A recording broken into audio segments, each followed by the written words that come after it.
Hello दोस्तों, जागरण जोश के इस daily current affairs Q&A session में आपका स्वागत है। मैं हूं शारदानंद। हम लोग इस वीडियो में देखते हैं कि आज के करंट अफेयर्स से क्या कुछ इंपॉर्टेंट क्वेश्चंस बन सकते हैं, साथ ही उनके जवाब को और उनसे जुड़े कुछ फैक्ट्स को भी देखते हैं। तो दोस्तों शुरू करेंगे आज के एक बहुत ही इंपॉर्टेंट सवाल के साथ, और सवाल है कितने देशों ने जेनेवा कन्वेंशन पर हस्ताक्षर किए। ऑप्शन है 191, 190, इसको 190 पर है, 196, 168 और सही जवाब है ऑप्शन सी 196।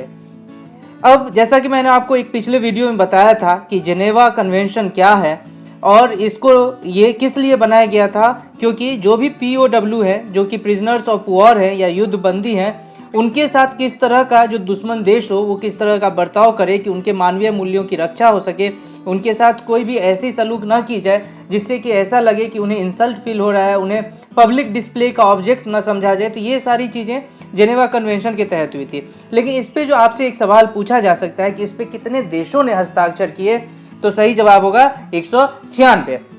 इसके बारे में अगर मैं और बताऊं तो ये जेनेवा कन्वेंशन लगभग 1864 से एक सर्वसम्मति से लोगों ने अपना एक प्रोटोकॉल बनाना शुरू किया था, और जो शुरुआत हुई थी 1864 तक, और लास्ट में 1949 में, जो कि मैंने आपको बताया था कि जो थर्ड जेनेवा कन्वेंशन था, जिसके तहत ये बताया गया है कि POW के साथ हम अमानवीय सलूक ना करें, उसके अच्छे से ट्रीटमेंट करें, अगर वो जख्मी है उसकी सही से बर्ताव किया जाए। ये सारी बातें 1928 में बनी थी थर्ड कन्वेंशन, जिसको बाद में बदला गया और 1949 में इसमें अमेंडमेंट करके फाइनल टच दिया गया था 1949 में, और इसके बाद ठीक फोर्थ कन्वेंशन बनाया गया था जो कि 1949 में ही वो भी बनाया गया था। तो ये सारी चीज़ें हैं जेनेवा कन्वेंशन के बारे में। हम बढ़ेंगे आज के दूसरे सवाल की ओर। प्रधानमंत्री नरेंद्र मोदी ने वर्ष 2016, 17 और 18 के लिए शांति स्वरूप भटनागर पुरस्कार किस क्षेत्र में प्रदान किए हैं।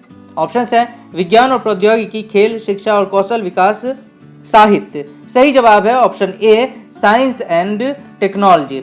साइंस एंड टेक्नोलॉजी यानी जो हमारा इंडियन साइंस डे है, उसी के दिन यह शांति स्वरूप भटनागर पुरस्कार दिया गया है प्रधानमंत्री मोदी के द्वारा, और जो कि लगातार 3 वर्षों के लिए दिया गया। अब ये पहले जानना जरूरी है कि ये शांति स्वरूप भटनागर किन के नाम पे ये नाम रखा गया और इसमें किन को पुरस्कृत किया जाता है, समझते हैं। देखिए, शांति स्वरूप भटनागर पुरस्कार का जो नाम है वो वैज्ञानिक और औद्योगिक अनुसंधान परिषद के संस्थापक, जो CSIR के फाउंडर थे, डॉक्टर शांति स्वरूप भटनागर, उनके नाम पे रखा गया। ये किस लिए दिया जाता है? ये जो CSIR है, council of science and industrial research, इसमें जो भी लोग असाधारण अनुसंधान करते हैं, चाहे वो किसी भी क्षेत्र में हो, बायोलॉजी से हो सकता है, केमिस्ट्री से हो सकता है, फिजिक्स से हो सकता है, एनवायरनमेंट से हो सकता है, ओशियन से हो सकता है, इंजीनियरिंग से हो सकता है, जिन्होंने भी इसमें असाधारण रूप से अपना योगदान दिया, उनको हर साल CSIR जो है ये शांति स्वरूप भटनागर पुरस्कार देती है। और इसे हमारे जो प्राइम मिनिस्टर हैं या जो भी प्राइम मिनिस्टर रहते हैं, उनके हाथों ये पुरस्कार दिया जाता है। बढ़ेंगे आज के अगले सवाल पर। निम्नलिखित में से किसे हाल ही में NBT का निदेशक नियुक्त किया गया है, यानी डायरेक्टर नियुक्त किया गया। ऑप्शंस हैं आशीष प्रकाश, वेदांत कुमार झा, गोविंद प्रसाद शर्मा, अरविंद अवस्थी। सही जवाब गोविंद प्रसाद शर्मा। समझिए, गोविंद प्रसाद शर्मा है जो मध्य प्रदेश के बहुत ही नोन ये एजुकेशनिस्ट हैं, शिक्षाविद प्रोफेसर है, और इन्होंने बहुत सारी अपनी बुक लिखी हुई है। इन्होंने राजनीति विज्ञान से MA की है, PhD की है, और इनके जो आधा दर्जन से अधिक बुक हैं जो कि एकेडमिकली लोग पढ़ते हैं, यानी एकेडमिकली मतलब स्कूल में, कॉलेजों में पढ़ते हैं। साथ ही उन्होंने कुछ संचयों का संपादन भी किया है। इनके बहुत सारे रिसर्च पेपर भी पब्लिश हो चुके हैं। तो हम ये कह सकते हैं कि ये जो जिनको नियुक्त किया गया है वो किस तरह से एक अपने आप में एक लेजेंडरी पर्सन है, एजुकेशन के क्षेत्र में हो या किसी भी जो जिस तरह से हम किताबों की बात कर रहे हैं, तो जिस तरह से उनकी नॉलेज है, उससे डेफिनेटली NBT जो है कुछ डेवलप करेगा, आगे बढ़ेगा। अब बात करेंगे NBT क्या है। नेशनल बुक ट्रस्ट या राष्ट्रीय पुस्तक न्यास, ये जो है ये HRD मिनिस्ट्री के अंदर चलती है, यानी उसके अंदर ये इसको संस्थापित किया गया था। लेकिन ये अपने आप में एक इंडिपेंडेंट जो है ऑर्गेनाइजेशन है।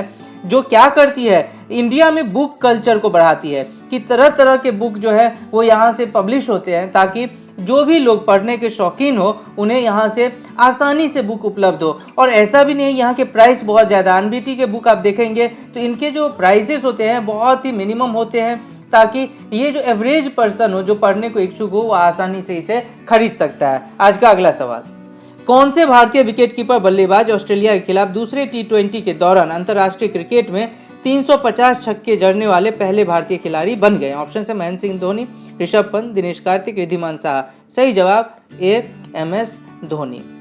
MS धोनी ने अभी हाल ही में जब इंडिया ऑस्ट्रेलिया के दौरे पे है तो सेकेंड टी20 के दौरान इन्होंने जो छक्के लगाए थे, उसके साथ ही उन्होंने 350 छक्के का जो रिकॉर्ड है वो भारत की तरफ से सबसे ज़्यादा छक्के मारने का रिकॉर्ड है। इससे पहले ये रोहित शर्मा के नाम था जिन्होंने 349 छक्के लगाए थे। अगर इंटरनेशनली में बात करूं तो ये जो मैक्सिमम सिक्सेस का जो रिकॉर्ड है वो है क्रिस गेल के पास, जिन्होंने हाल ही में 500 छक्के इंटरनेशनल मैचों में लगाने का जो है एक नया कीर्तिमान जड़ा था, और जिसमें सिर्फ वनडे क्रिकेट में उनके नाम 300 सिक्सेस हैं। तो ये जो कुछ रिकॉर्ड्स है जो मैं आपको बता रहा हूँ, इसे याद रखिए कि इसमें महेंद्र सिंह धोनी का स्थान क्या है, रोहित शर्मा का क्या स्थान है, क्रिस गेल इसमें कहाँ आते हैं, क्योंकि क्रिस गेल तो अभी बिल्कुल ही टॉप पे है। इंडिया की बात करेंगे तो MS धोनी की बात करेंगे। तो ये सारी चीज़ें आपको ज़रूर याद रखनी चाहिए। बढ़ेंगे आज के अगले सवाल पर। भारत के सौरभ चौधरी और मनु भाकर ने दिल्ली में जारी शूटिंग विश्व कप में कितने metre air pistol mix team event का स्वर्ण पदक जीता? ऑप्शन है 50 मीटर, 30 मीटर, 10 मीटर, 100 मीटर। सही जवाब ऑप्शन सी, 10 मीटर। 10 मीटर का जो मिक्स चैंपियनशिप हुआ था उसमें मनु भाकर और सौरभ चौधरी ने गोल्ड मेडल जीता। इन्होंने कुल 483.4 अंक प्राप्त किए और ये टॉप पोजीशन रहे। आपको मैंने पहले बताया था कि जो सौरभ चौधरी है सिर्फ 16 साल के हैं, और इन्होंने अपना नया वर्ल्ड इस इनके जो ग्रुप है, इस ग्रुप में इन्होंने नया वर्ल्ड रिकॉर्ड बनाया है, जो कि और उसके साथ ही उन्होंने गोल्ड मेडल भी जीता था। और उन्होंने जो है जो अगला जो ओलंपिक होने वाला है उसमें अपने जगह को भी पक्का किया था सौरभ चौधरी ने।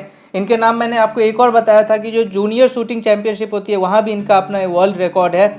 इन दोनों ही में, सीनियर और जूनियर में, सौरभ चौधरी ने अपने अपने वर्ल्ड रिकॉर्ड बनाए हैं। और उन्हीं के साथ अभी ये मनु भाकर के साथ इन्होंने 10 मीटर एयर पिस्टल में भी एक रिकॉर्ड बनाया और गोल्ड मेडल जीते हैं। आज का अगला सवाल, हाल ही में किस राज्य सरकार द्वारा परिवार समृद्धि योजना की घोषणा की गई? ऑप्शन है गुजरात, दिल्ली, हरियाणा, महाराष्ट्र। सही जवाब हरियाणा। हरियाणा सरकार ने अभी हाल ही में अपने बजट में परिवार समृद्धि योजना की शुरुआत की घोषणा की थी। और ये क्या है समझिए, प्रधानमंत्री ने जब इस बार का जो यूनियन इंटरिम बजट अनाउंस हुआ था तो उन्होंने PM किसान की बात कही थी। ये PM किसान योजना क्या थी? कृषि किसान सम्मान निधि योजना, जिसमें कि आपको मैंने बताया था और काफ़ी बार ऐसा हुआ है कि उन्होंने बताया कि 6,000 रुपये हम ईयरली देंगे, इन्हें 2,000 रुपये के 3 इंस्टॉलमेंट में देंगे। इसी के तहत और या इसी के बराबर, ऐसा नहीं है कि ये जो योजना है वो PM किसान के तहत चलाई जाएगी, लेकिन इसमें जो बेनिफिशियरी होंगे वो ना सिर्फ किसान होंगे बल्कि वो लोग भी होंगे जो आर्थिक रूप से गरीब है, जो पुअर है। तो इसमें किसान और गरीब दोनों को ही इसमें इंक्लूड किया गया है। हरियाणा सरकार ने इनमें जोड़ा है और हरियाणा सरकार ने घोषणा की कि इन लोगों को भी 6,000 रुपये ये जो है हम वार्षिक इन्हें इकोनॉमिक एक हेल्प देंगे कि इन्हें मिले। अब समझिए, इन किसानों को 6,000 रुपये PM किसान से भी मिलेंगे, 6,000 रुपये परिवार समृद्धि योजना से ही मिलेंगे। तो टोटल कितने मिल रहे हैं? 12,000 रुपये सालाना उन्हें मिलेंगे, 1,000 रुपये मंथली मिलेंगे। ये एक बहुत बड़ा हरियाणा सरकार की ओर से देखें तो वहाँ के किसान और गरीब लोगों के लिए एक बहुत ही बड़ा एक कदम है, ताकि वो लोग अपने आय को बढ़ा सके। जो गरीबी रेखा है, कम से कम वहाँ पे जो बेसिक नीड है वो तो उन्हें मिले। इस क्षेत्र में इन्होंने बहुत ही अच्छा काम किया है। और ये याद रखना है कि PM किसान के बराबर ही परिवार समृद्धि योजना की भी शुरुआत की गई है हरियाणा सरकार के द्वारा। 7वां सवाल, हाल ही में किसे महाराष्ट्र का नया पुलिस महानिदेशक नियुक्त किया गया? ऑप्शन है अमन वर्मा, सुबोध कुमार जायसवाल, दत्ता पटसलीकर, महावीर प्रसाद। सही जवाब है B, सुबोध कुमार जायसवाल। जायसवाल जो है वो दत्ता पटसलीकर का स्थान लेंगे। ये इससे पहले वहाँ के DGP थे, डायरेक्टर जनरल ऑफ पुलिस, जिसे पुलिस महानिदेशक भी कहते हैं। और अब सुबोध कुमार जायसवाल को उनका स्थान दिया गया है। ये जो जायसवाल हैं वो 1985 बैच के आईपीएस अधिकारी हैं। इनका जो रिकॉर्ड रहा है, जो भी आईपीएस की तरह इन्होंने काम किया है, तो वो बहुत ही स्टैंडर्ड ए क्लास का रहा है। और जिसके बाद ही जो महाराष्ट्र सरकार है इन्होंने इन्हें डीजीपी बनाने का निर्णय लिया। वहीं जो संजय बर्वे हैं, ये भी आईपीएस ऑफिसर हैं, इन्हें मुंबई का पुलिस कमिश्नर बनाया गया है। ये दोनों ही जो नई अपॉइंटमेंट हुई है, इसे आप लोग जरूर याद रखें। ये और खासकर जो महाराष्ट्र वाले अगर ये वीडियो देख रहे हैं तो आपके लिए तो ये बहुत ही इंपॉर्टेंट है। और आज का अंतिम और 8वां सवाल, दिसंबर 2018 तिमाही में भारत की जीडीपी या सकल घरेलू उत्पाद की वृद्धि दर कितने प्रतिशत रही?